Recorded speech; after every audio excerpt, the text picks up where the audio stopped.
নির্বাচিত যদি হই আমাদের প্রথম থাকবে আমাদের বিজনেসের স্বার্থে, আমাদের সাধারণ ব্যবসায়ীর স্বার্থে, আমাদের একটা সুন্দর শুল্কায়নের জন্য গভর্নমেন্টকে জানিয়ে দেওয়া যে আমরা যেন আগামী দিনে আমাদের ব্যবসা সুন্দরভাবে পরিচালনা করতে পারি, আমাদের দেশের অর্থকে স্বাবলম্বী করতে পারি।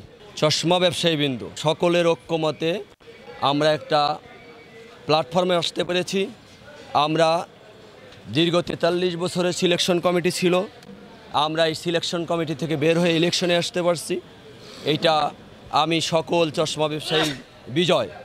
আমরা চাই এখান থেকে যারা নির্বাচিত হবে, নির্বাচিত কমিটি যেন আগামী দিনের জন্য আমাদের ট্রেডকে, আমাদের এই বিজনেস প্ল্যাটফর্মকে একটা আন্তর্জাতিক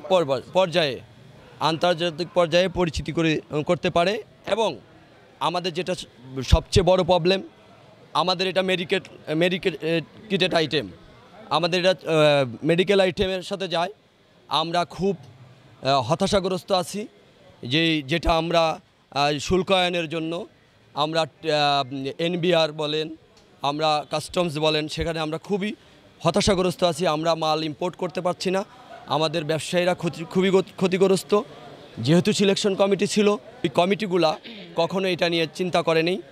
আজকে আমরা নির্বাচিত যদি হই আমাদের প্রথম থাকবে আমাদের বিজনেসের স্বার্থে, আমাদের সাধারণ ব্যবসায়ীর স্বার্থে, আমাদের একটা সুন্দর শুল্কায়নের জন্য গভর্নমেন্টকে জানিয়ে দেওয়া যে আমরা যেন আগামী দিনে আমাদের ব্যবসা সুন্দরভাবে পরিচালনা করতে পারি, আমাদের দেশের অর্থকে স্বাবলম্বী করতে পারি। বাংলাদেশের প্রতিটা জেলার ব্যবসায়ী আমার ভাই, সবাইকে উদ্দেশ্য করে বলি যে প্রত্যেকটা ব্যবসায়ী যেন সচেতনমূলক, যেহেতু আমাদের আয়ের সাথে জড়িত, প্রত্যেকটা পেশেন্ট আমাদের যাদের যে প্রবলেমটা, ওই প্রবলেম যেন ওনারা যেহেতু বুঝে ব্যবসায়ীরা, এই ব্যবসা ডাক্তারের সাথে আলাপ করে প্রত্যেকটা ব্যবসায়ী যেন রুগীর দিকে নজর দেয় এবং তাদের ব্যবসায়ী কমিটমেন্ট যেন তারা ঠিক রাখে। আর ভোটারদের উদ্দেশ্যে বলছি, ভোটাররা আসছে উৎফুল্লভাবে, ভোট গ্রহণ চলবে, ভোটাররা ভোট দিবে। আমরা সবাই এখানে সহিংসতা কোনো সুযোগ নেই।